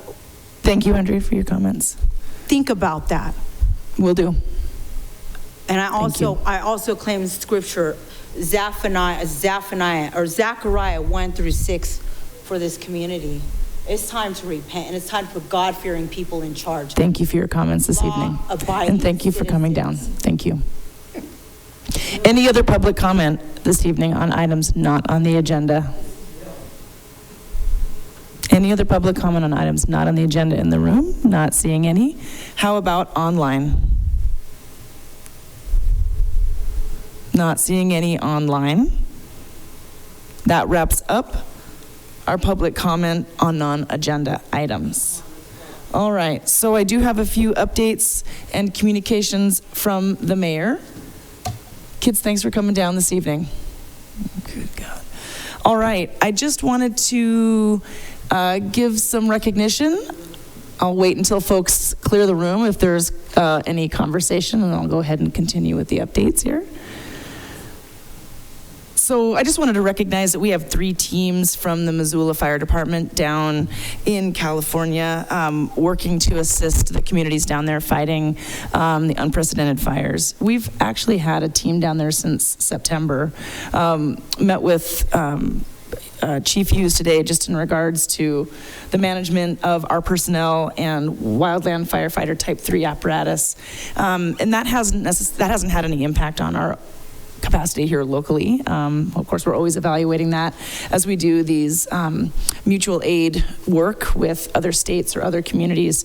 But since that time, and of course, since the severity of what's been happening with the wildfires down in Southern California, we had a second crew head out just a few weeks ago, and then just on Saturday had a third crew with alongside a number of other communities here in Montana have been lending both personnel and like I said, type 3 apparatuses. What I mean is a type 3 apparatus is a wildland firefighting that can also do urban firefighting. So we have crews down there sending our best for and for a safe return, safe and health for everybody, including, of course, all of the residents and first responders and folks that are working on this incredibly difficult situation. So my heart goes out for the 10,000 plus, the folks that have lost structures, and we're talking 10,000 structures or more at this point. It's really quite an unprecedented situation that is really awful. On a better note, I just wanted to circle up with you all about the Unified Development Code work. I want to thank City Council for the successful passage of our land use plan.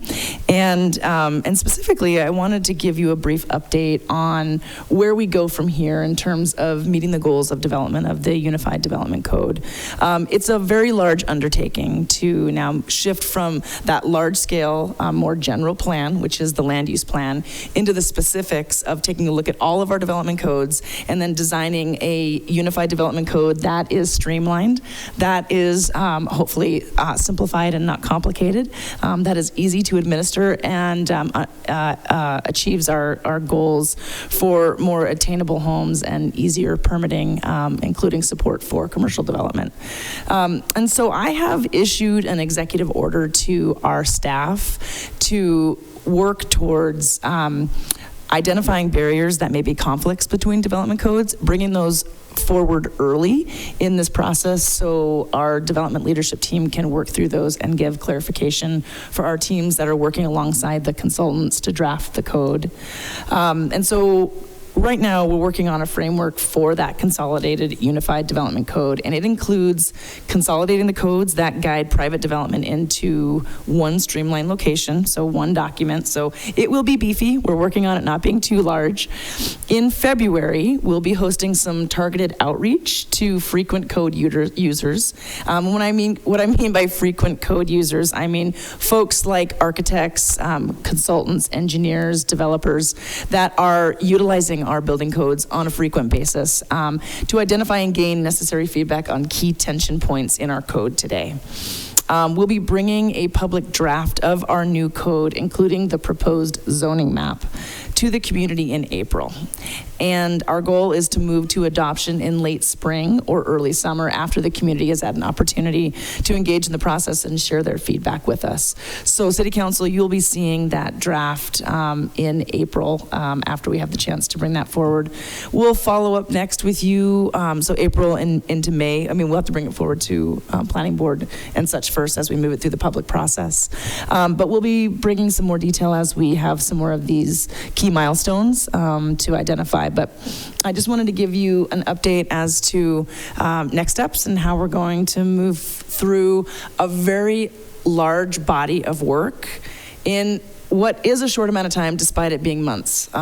Actually, the land use plan we took 18 months to walk through that process with our community in order to have a well-informed land use plan by a host of community members. And, but we recognize that people are very eager to see this updated development code in action. So we are hard at work, and I want to thank the staff for their incredibly hard work on this. I will also say that I have directed staff and the department heads to prioritize workload because some things are going to have to shift. We are taking on a massive project amidst all of the other work. We do have consultant time, but we can't rely solely on our consultants for this. Our staff will be drafting many parts of this code. And as a result, there are going to have to be some things that are going to have to slow down or stop while we prioritize this work. But that is the directive that the City Council has also given, and then the guiding direction I'm giving to the staff. So let me know if you're hearing of any concerns. We can certainly, we'll do our best to communicate with the public on anything that may need to take a backseat as we are prioritizing this item. I wanted to give you all an update as we have some extreme weather approaching Missoula. The City of Missoula staff, our houseless program team, has been working with homeless service providers in the community to identify locations where there might be overflow opportunity for people to sleep overnight, given that our shelters are reaching capacity. We know there are some additional beds available in the Poverello Center. Those generally have been utilized for veterans or folks that are in medical respite. They're not always occupied, so there may be an opportunity there. And then we've been working alongside the YWCA, the Hope Rescue Mission, members of different faith congregations, Partnership Health Center, Homeward, the United Way, to identify various locations. I'll tell you, it's quite challenging. This includes the city. We're also looking at our own properties and identifying what resources we may have. And so we will continue to work throughout the week to identify where we can find some additional locations for folks to take shelter over the weekend. And then you saw the news that we were very, very elated to get the news that we were awarded a $59.5 million grant through the bipartisan infrastructure law. We put an application in this fall. This is for the build out of Russell Street. The Russell Street project has literally been a project for 30 years in the making. And the city of Missoula received funding for the north end, which includes basically the Broadway-Russell intersection up to Wyoming. We've completed those improvements. And this is about a $75 million project. We have been squirreling away about $2 million a year in hopes that we would eventually get there. But the reality with inflation is that the $2 million we put away was basically just being eaten up by inflation. So the reality of this federal investment means that we'll be able to move forward with this much needed project to address a lot of congestion and safety concerns that literally have been decades in the making. So big shout out to our public works team, particularly Aaron Wilson, and also Jeremy Keene. They're incredible grant writers and also implementers and deliver on these grants. But this is in partnership with the Montana Department of Transportation, the county, and of course the Missoula Metropolitan Planning Organization. And so we will have to have this project built out by 2029 or 2030. The design is largely already complete. That's already a process that was demanded by the environmental impact statement. And so naturally we'll be taking a look at that as we move forward, but that was a necessity as part of the overall project some years ago. So more to come on that. We'll be getting out more information as we move forward, but I just wanted to congratulate the team on a really massive win. That was great to see. All right, with that, I'll go ahead and turn it over to council comments, and I'll start with Councilor Campbell here in the room. Thank you, Madam Mayor. And, like you so appropriately stated, hearts go out to what's going on down in Southern California. I pray for our firefighters, pray for all the first responders that are having to deal with what's going on down there. And, yeah, it's something that, my time residing in Dunn California. I had occasion once to take a course, a weekend seminar at Pasadena City College, not too far away from Altadena, where a lot of that area has, been, destroyed, and it's just, it's difficult to think about the scope, and, there's going to be a lot of questions asked about how it started or how it's progressing, where do we go from here, but for the time being, for the here and now, we have to get behind and support, all our first responders, fire, police. I understand there's National Guard down there as well, protecting vacant properties from looting and what have you. So just keep all those folks in our thoughts. Thank you very much, Councillor Campbell. Councillor Jordan. I think I just want to ditto what you said without elaborating. Definitely heart goes out to all the people in Southern California. It's horrific. And otherwise, I'll pass. Thanks. Okay, thank you. Councillor Cheryl? I'll pass. Thank you. You bet. Councillor Carlino? I'll pass. Okay, thank you. Councillor Jones? I will speak briefly. I was in Southern California after Christmas. I came back last Wednesday, which was the day the fires were really taking off. And being in local government, it is fascinating to see the news articles coming out and folks criticizing the local government down in Los Angeles, not understanding the scenario, which they are in a severe drought in Los Angeles County. They're in the bottom 2% of moisture in historically. That's how they're characterizing it. They have typically they get 12 to 14 inches of rain a year. In 2024, they had less than 6 inches. So it's a severe drought. Things are just bone dry. And then if people are not familiar with Santa Ana winds, these are hot winds that come from the northeast. And it's like if you opened up your oven, if it was at 200 degrees, you open it up and put your face there, and then there was a fan just blowing. That's what Santa Ana winds are. They are hot, they are dry, and these were up to 99 miles per hour. So they were blowing embers 2 to 3 miles out. So when folks are criticizing the local government and the fire department for not doing more down there, there's no way to combat that. It is impossible. So it's a really severe situation. And unfortunately, the winds are picking up again tomorrow. They're in a very bad cycle. So this is not over yet. But yes, I hope our folks that are going down from Missoula stay safe, because things can turn on a dime, but it's just a very severe situation. Why don't you call MTI? Thank you. Make your comment to them. You made a good comment. Big K, sorry, we're in council comments right now. Thank you. Councillor Savage. I just wanted to say a quick congratulations to Jeremy Keene and his team, and Aaron Wilson specifically. I am just continually impressed with the amount of federal money that they're able to pull down, specifically when it is not their main job. They're not like only grant writers, and so I really appreciate it. And I think it just speaks to the kind of good work that they're doing. So thank you. Absolutely. Thank you. Thanks for those updates, Farmer. Madam Mayor. I think I'll pass. Okay.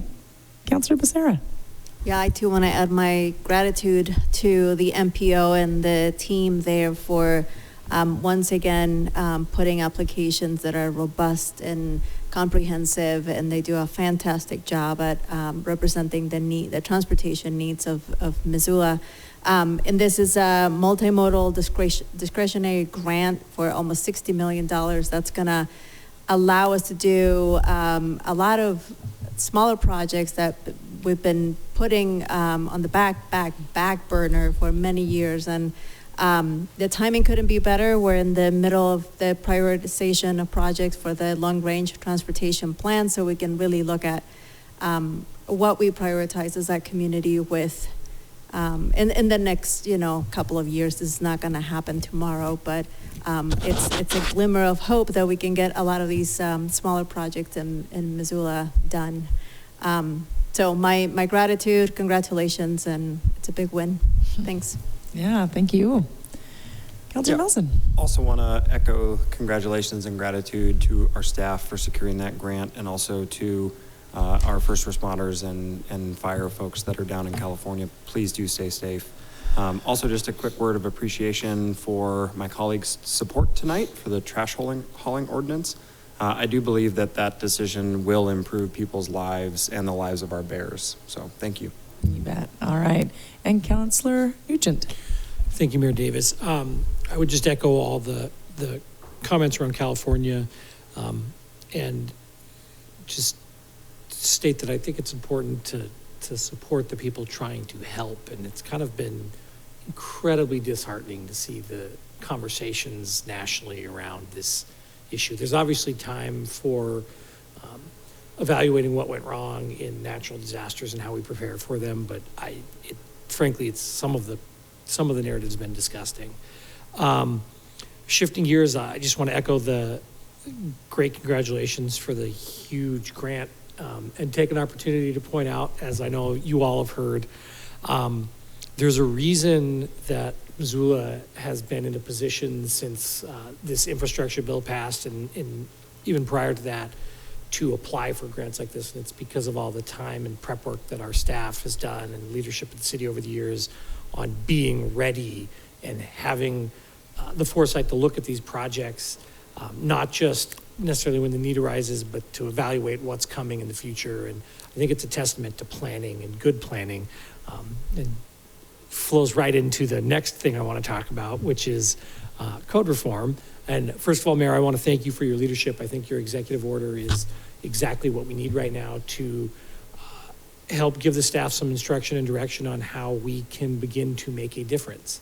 And we've talked quite a bit about the need to simplify where we can, and there are going to be things we learn and things that we recognize that maybe we tweak in round two, or make changes, but I think kind of making sure that we can bring all the staff and the departments together as best we can to create a unified code that is has the end users in mind really is a good goal. And I would just kind of share a message with my colleagues on council that this next part is going to be difficult because unifying a code and unifying manuals from many different departments means that we're going to have department heads that have different opinions. And it's going to be, frankly, it's going to be up to the mayor a little bit to provide some leadership on how the draft sorts through some of that. And obviously us on council are going to get to weigh in and ultimately have to approve these things. But it is going to be an interesting time where we're going to hear kind of different thoughts from different parts of the city, and we're going to have to weigh in how we balance all of that to achieve this. So I think get ready and buckle up, because it's going to be a fun next 6 months or so, but I believe in everybody's ability to do this. And I thank you, Mayor, for making it a priority. And lastly, I would like to congratulate all the Bobcats on their second place finish in the national championship game last Monday night. There's lots of great Missoula kids on that team who played their hearts out, and just congratulations to all of them. And congratulations to all the Bobcat fans that came to this council meeting and watched us have to play that fight song on taking second place. So. Great. Thank you very much for your comments, Councilor Nugent. And any online, Councilor Anderson? Thanks so much, Madam Mayor. I just also want to send my condolences and prayers to Southern California. It's just amazingly horrific. And I appreciate Ms. Jones, Councilwoman Jones, for kind of explaining. I mean, you can do all the planning you want and all the preparation, but Mother Nature is a powerful force. And unfortunately, it's just combining to make up for some really horrific scenes. And I do agree with Councilmember Nugent on the time and place for constructive criticism and when you're just piling on. And that's all I'll say about that. But also, I want to thank everyone I want to join everyone in thanking our team for the great grant writing. But I also want to point out that this grant wouldn't be possible without the leadership of former Senator Tester. He was one of the biggest champions for the bipartisan infrastructure bill. I think he was the only person of the Montana federal delegation that voted for it. And, his leadership is having impacts here locally in Montana, but these grants are happening in states all across the country doing really important work, really important infrastructure work. And,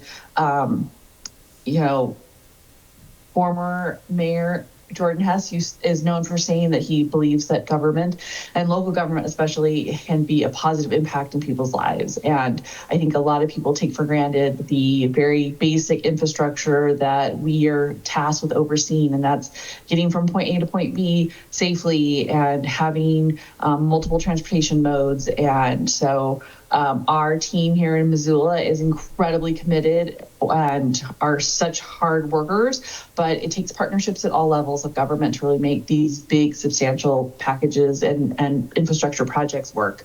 So I just didn't want this to go without thanking the senator for all of his hard work and the continued impacts that his leadership will have in our community well past his tenure in office. So thanks so much. Absolutely. Thank you, Councillor Anderson. And Councillor Vasica, just want to make sure if you have any comments this evening, you have an opportunity I'll to. pass tonight. Okay, thank you. Thank you very much. Well, with that wraps up our council comments, and I'll go ahead and adjourn our meeting at 8:05 p.m. Thank you very much, everybody.